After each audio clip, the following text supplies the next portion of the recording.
paz a todos, sejam bem-vindos a mais esta aula aqui do curso do Zohar. E hoje nós vamos falar sobre a passagem de Beshalach, do livro de Shemot, Êxodos.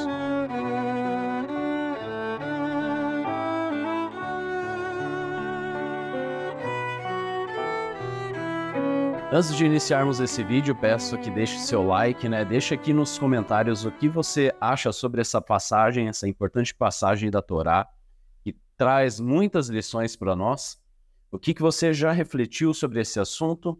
E se você quiser, ao final desse vídeo, comentar as reflexões que você tirou das lições de Kabbalah que a gente trouxe aqui hoje, aqui na descrição do vídeo também tem o link para o Shar Shalom, para vocês conhecerem nossa academia cabalística, onde a gente dá muitas aulas sobre Kabbalah, tanto a nível teórico, meditativo, prático, para quem quiser conhecer, e também ofereço o serviço do mapa astral cabalístico, que é o mapa astral da alma.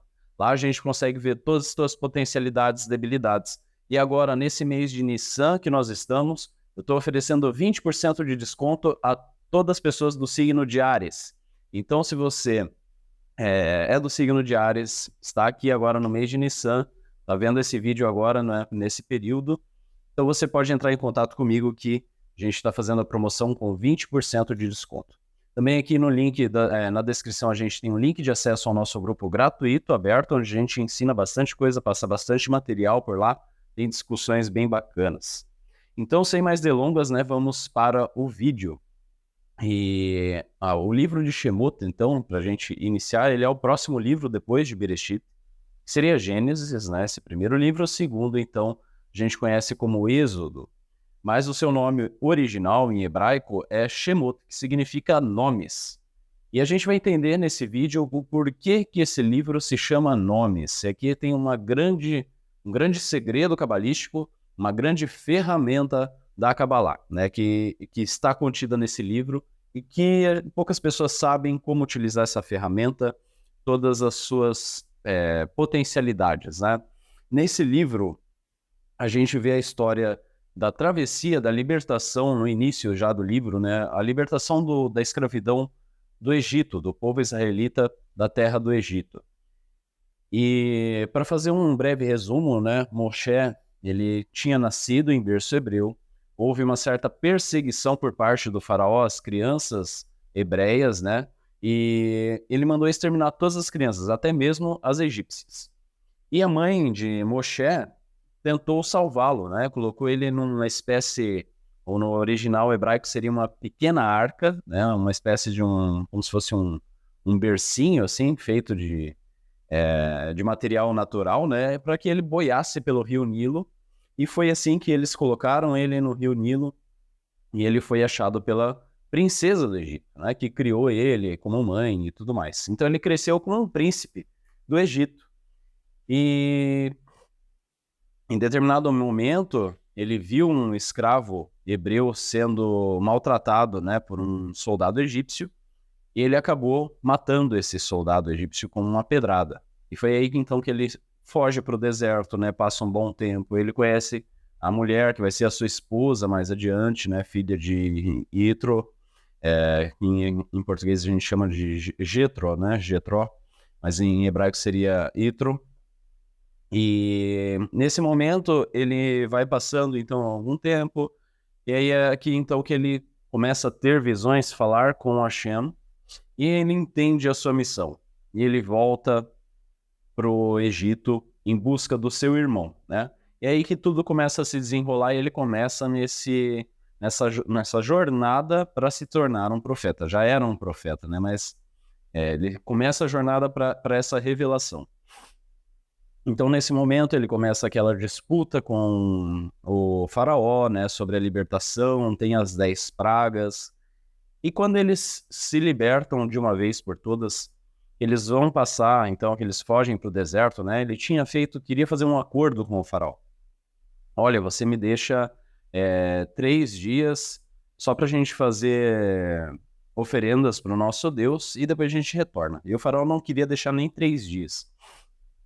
Então, depois de 10 pragas, de tudo aquilo que se sucedeu, Então o faraó acaba liberando eles, mas quando eles estão no meio do caminho, o faraó se arrepende e vai com os exércitos atrás do povo israelita. Nesse momento eles formam um acampamento na parte da noite e o povo egípcio também, né? Os soldados egípcios montam outro acampamento um pouco mais atrás, porque havia uma grande fumaça que fazia como se fosse uma espécie de barreira entre esses dois acampamentos, né? E nesse momento Moshe então pega o seu cajado, né? Ele é orientado por Hashem, ele levanta o cajado e aponta para o mar. Tudo isso tem um grande simbolismo, principalmente dentro da Kabbalah Maasit, né? Da Kabbalah prática. Nós utilizamos instrumentos como o cajado, por exemplo.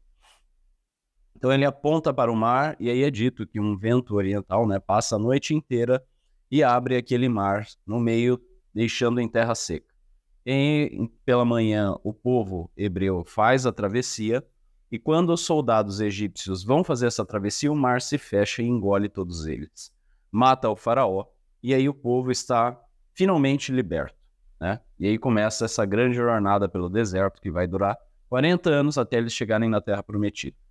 Essa segunda parte, depois dessa libertação, da travessia do deserto, eu ainda quero fazer mais uma videoaula, né? De repente a próxima videoaula aqui do curso do Zohar, a gente faça abordando essa trajetória, que isso é bem importante, também tem a questão das tábuas da lei, mas isso vai ficar para um outro momento.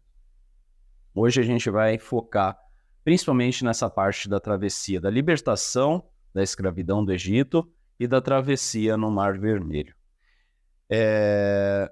O Egito, pela Kabbalah, né, o Zohar nos ensina, a Kabbalah nos ensina, nossos grandes sábios, que o Egito, historicamente, a gente sabe que eles eram um povo que tinha uma certa prepotência, uma certa arrogância. Eles davam muita atenção a bens físicos, né, a estética, sempre muito bonito, tudo cheio de ouro, aquela que a gente chama de pompa, né, era aquela ostentação. E simbolicamente, dentro da Kabbalah, dentro da tradição cabalística, da Torá, o Egito ele vai representar o nosso ego.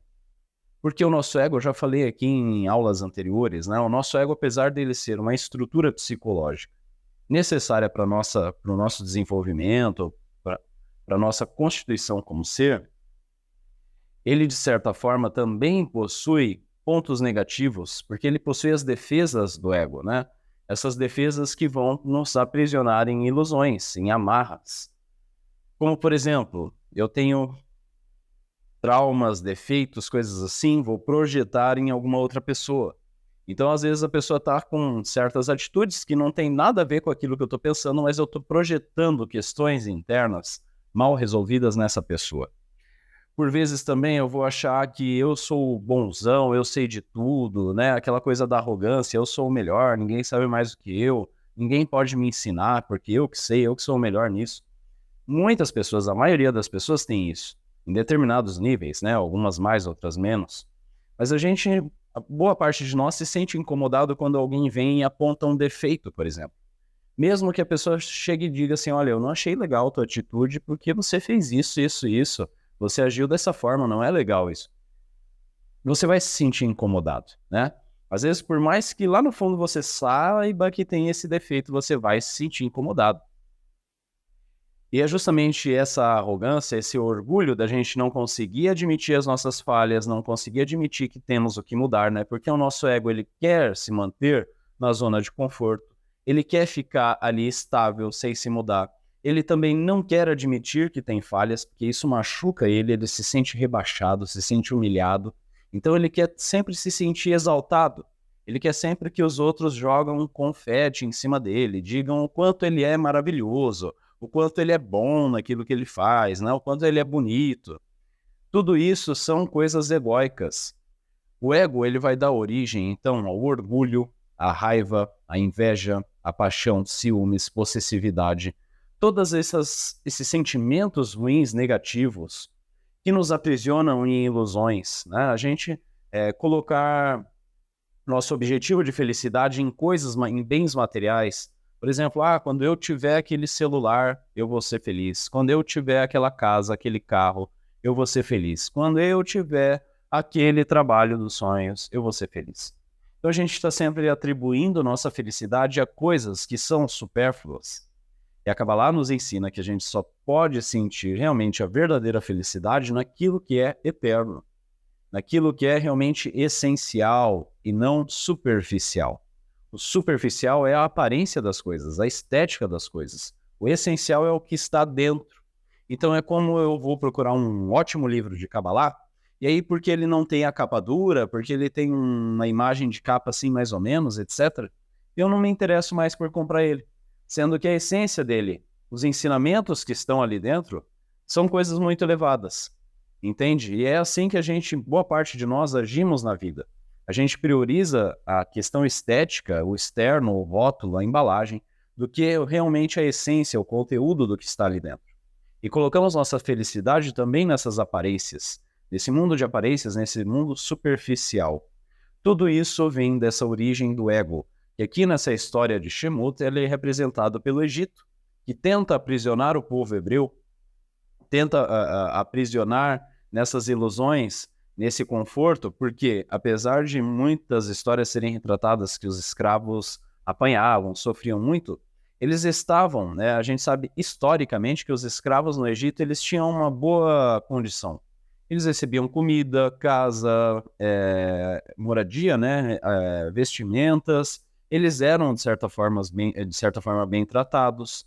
Havia às vezes abuso de autoridade, com certeza, né? Se existe isso na nossa sociedade atual, imagina nessa época. Tinha, por isso que Moshe se revoltou. Mas, no sentido geral, eles eram bem tratados.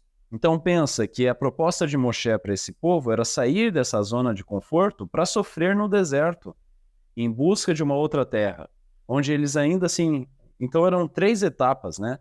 Eles tinham que primeiro ser fortes o suficientes para sair dessa escravidão, que estava já incrustado no corpo deles, na alma deles, que eram gerações e gerações que estavam ali já na escravidão. Eles nem sabiam como que era ser diferente, né? Porque já estavam há séculos ali nessa escravidão.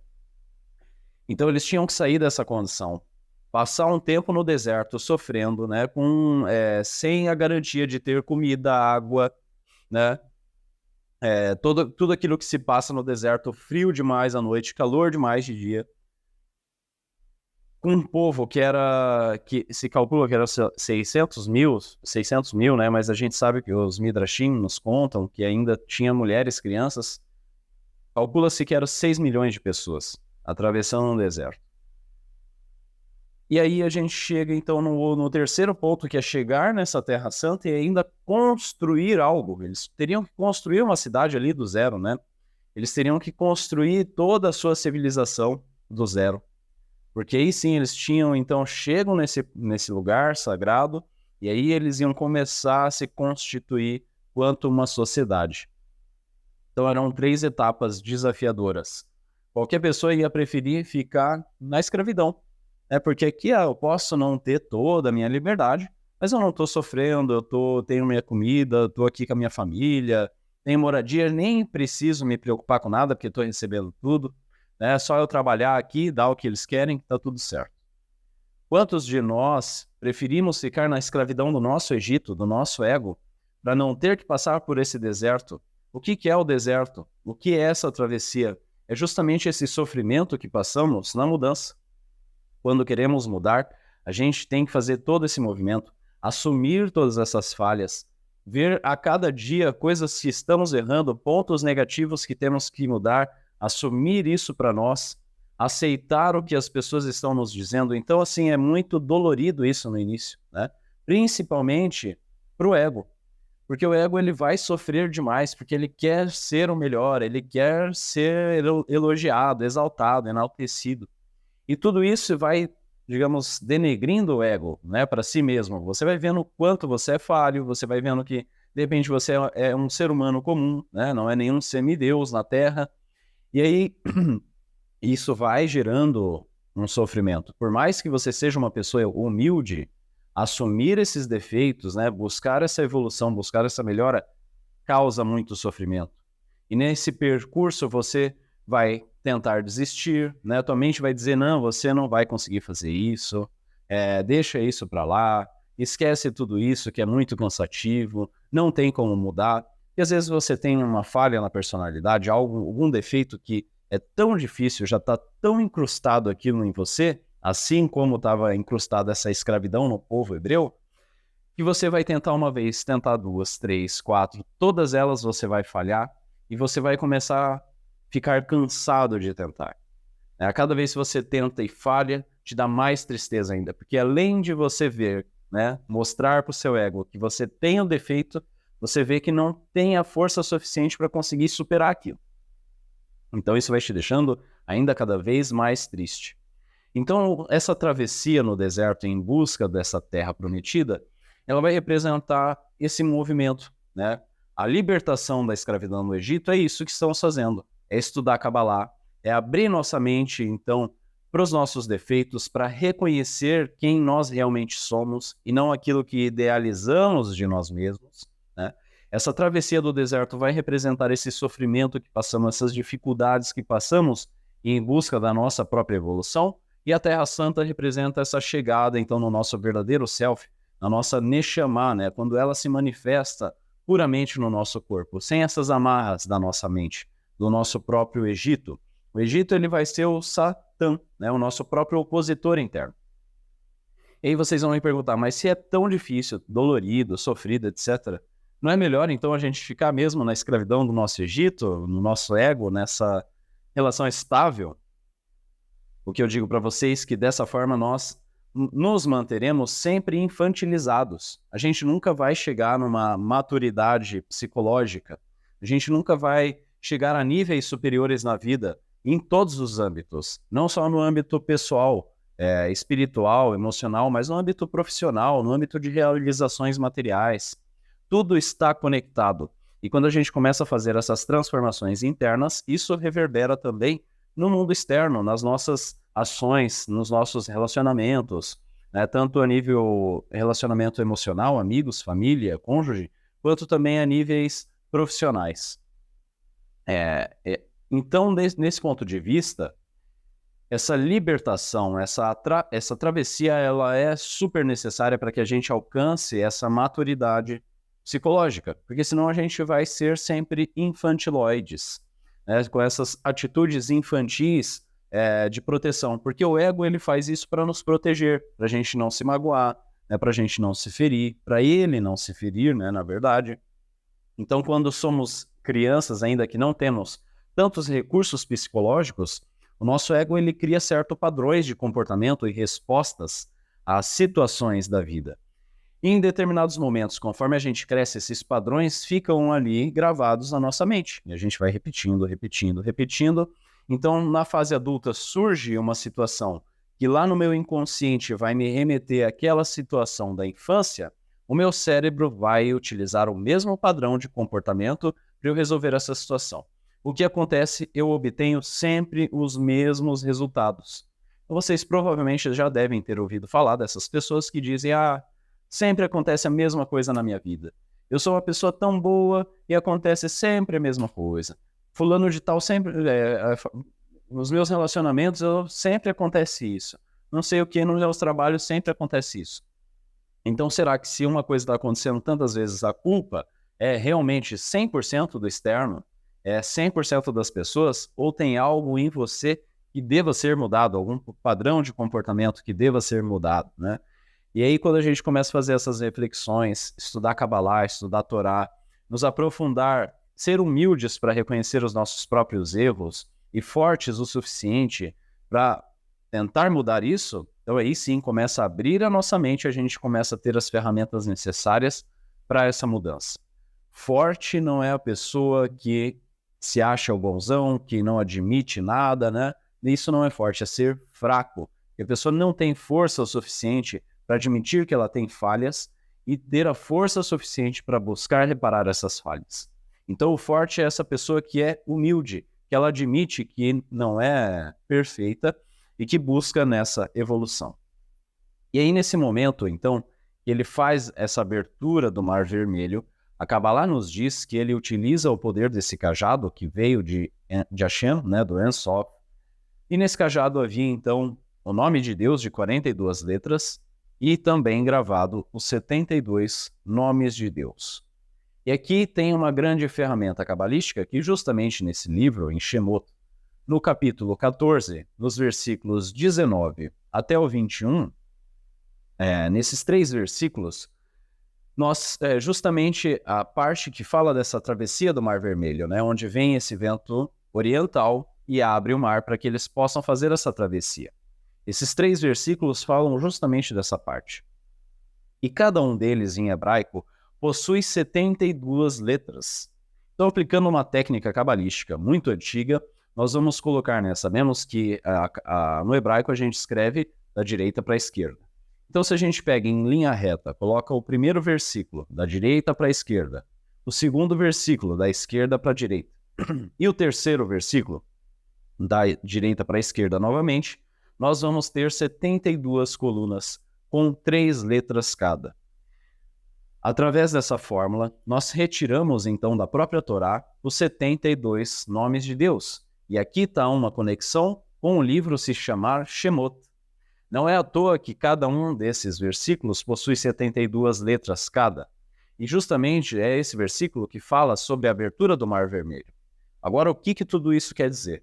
Os 72 nomes de Deus é uma poderosa técnica, uma poderosa ferramenta da Kabbalah que nos ajuda, nos dá recursos, luz o suficiente para fazer a travessia do nosso próprio Mar Vermelho, que vai nos auxiliar nessa libertação do nosso próprio Egito interno.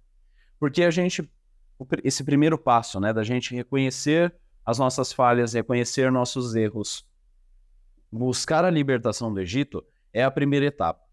Então, a gente primeiro deve fazer essa reflexão. Quando alguém fala para nós que a gente está sendo arrogante, será que a pessoa está só atacando ou tem algo de verdade ali que nós devemos ser humildes o suficiente para analisar o contexto? Então, isso é buscar essa primeira libertação, né? Entender todo o contexto dessa história, que é milenar, mas que está super atual para nós hoje, né? Que a gente consegue colocar isso na nossa vida diária. E aí aqui está a grande beleza da Torá e da Kabbalah, né? Que são histórias muito antigas que servem para nós até hoje. E vai servir para sempre, né? Até o dia da nossa grande correção. Então, essa primeira libertação do Egito é necessária para você estar aberto a reconhecer suas falhas e buscar a mudança. O segundo passo, então, é a travessia no deserto. E aqui que está a maior dificuldade, porque muitos de nós desistimos no meio do caminho. Assim como tinha pessoas no povo israelita que queriam desistir nesse momento. Para que a gente tenha força suficiente, consiga trazer luz o suficiente para superar todas essas barreiras, para alcançarmos a nossa Terra Santa, a nossa Neshama, nós temos essa grande e poderosa ferramenta cabalística que é os 72 nomes de Deus. Então, cada um desses nomes, ele tem um poder interior, né? Ele tem um poder oculto que vai trazer a luz suficiente para a gente superar determinadas barreiras. E aqui, então, nessa aula, como um grande segredo, eu vou revelar para vocês 3 desses grandes nomes que vão servir para superar alguma dessas dificuldades, né?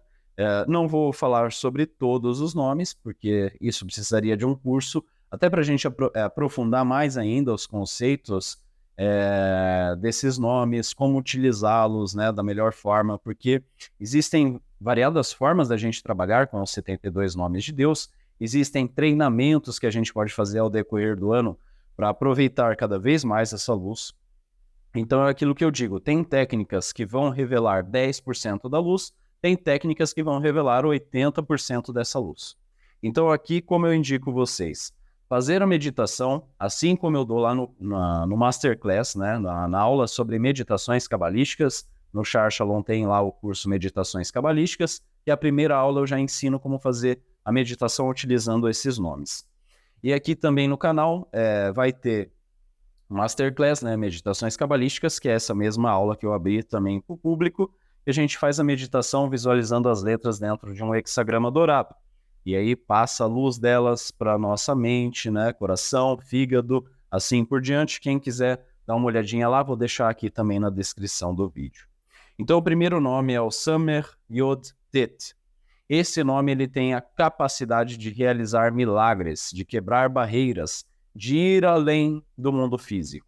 Então aquilo que você já não consegue mais com as suas forças, que você já tentou todas as alternativas, tentou fazer coisas diferentes, tentou o máximo do teu interno, né, superar aquela barreira, precisa de uma força adicional.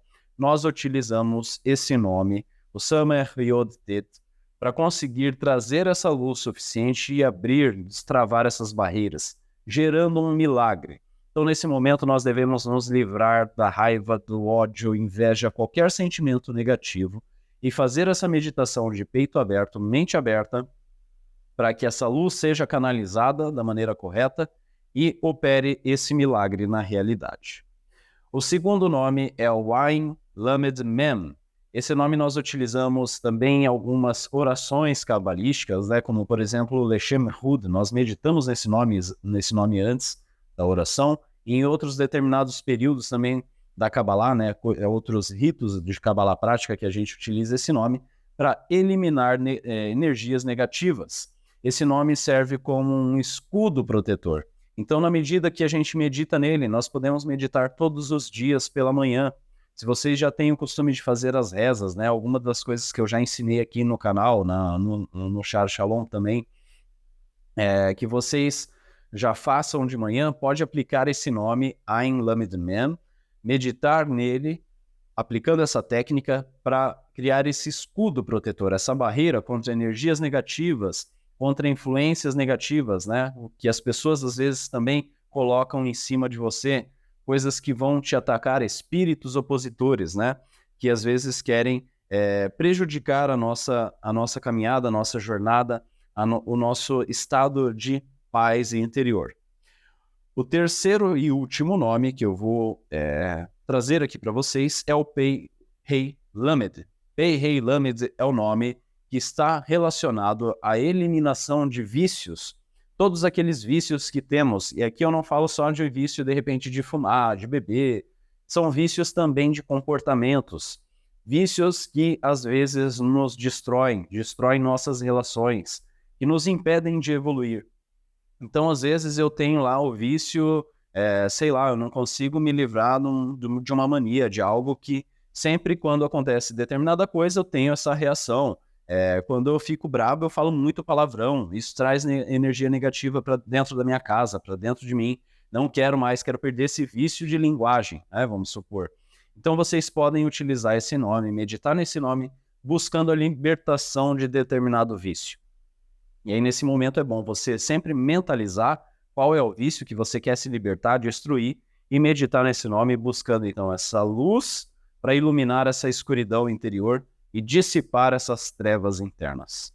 Então esses são 3 dos grandes nomes que nos ajudam nessa libertação da nossa escravidão do Egito interior, que nos ajudam nessa travessia pelo deserto. Espero que todos tenham gostado dessa aula. Shalom Lekulam, paz a todos e até o próximo vídeo.